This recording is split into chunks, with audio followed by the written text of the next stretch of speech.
So I have a question for you. Do you wear your seatbelts? Well, if you don't, you're going to find out what happens.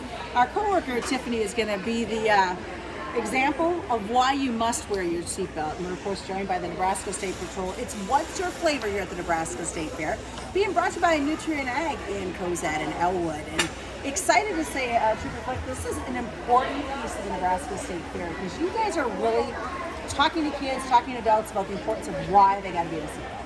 We do. We focus a lot on seatbelts because seatbelts do save lives. Right now, statewide, we're a little bit over 50% of statewide seatbelt usage.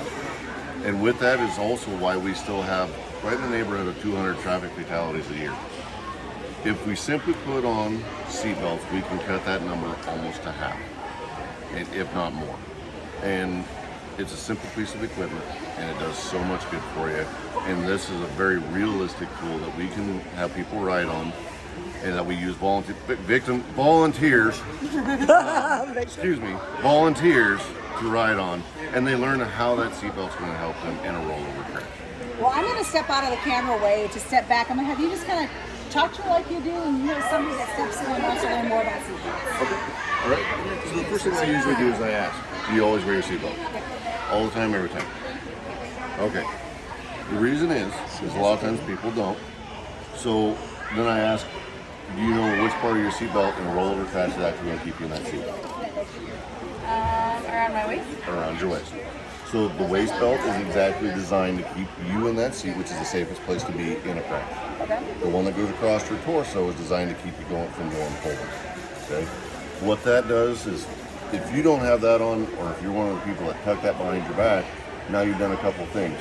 You're going to keep moving forward at the speed that your car was traveling until something stops you, which is either the steering wheel, the dash, or the airbag. And the airbag is going to deploy anywhere between 100 and 200 mile an hour.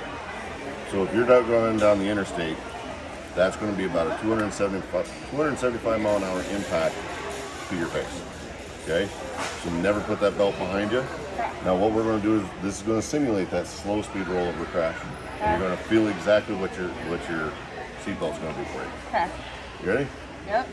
So happy you've been volunteering. Yeah. Well, I'm happy you've been volunteering too.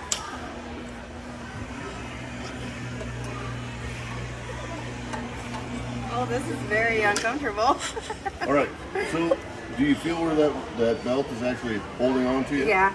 And it's putting a lot of pressure on your abdomen, right? Yep. Okay. The other part about putting that top strap behind your back is now all that energy and all that pressure is now focused on that waist belt, which is going to cause internal injuries as well. Which is the other reason why we do not want to put that belt behind our back. So, but see, I can't just let it go at one time. Oh, of course not. You know, if you're going to drive the point home, you might as well take 2, 3, 5, or 10 laps around. So much fun fair rides. Oh my goodness.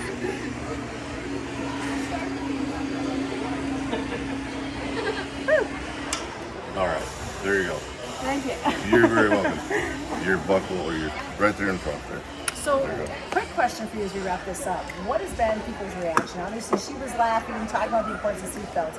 But have you convinced somebody that they got to wear their seatbelt? You know, a lot of teenagers, a lot of younger people come in, and mom and dad have to fight them for it. And what I do is I actually turn them upside down and I hold them there. And then I ask them, what would happen if I push that button and release that seatbelt? Well, then, of course, I'm going to fall. What's going to happen? Well, I'm going to land on my head and I'm going to get bruises and things like that. So then I ask them, okay, why would you not want me to push that button here, but yet you'll get into a 3,000-pound car and take that chance of rolling over where it is out of control, where you're not just going to land on the ground, you don't know where you're going to land.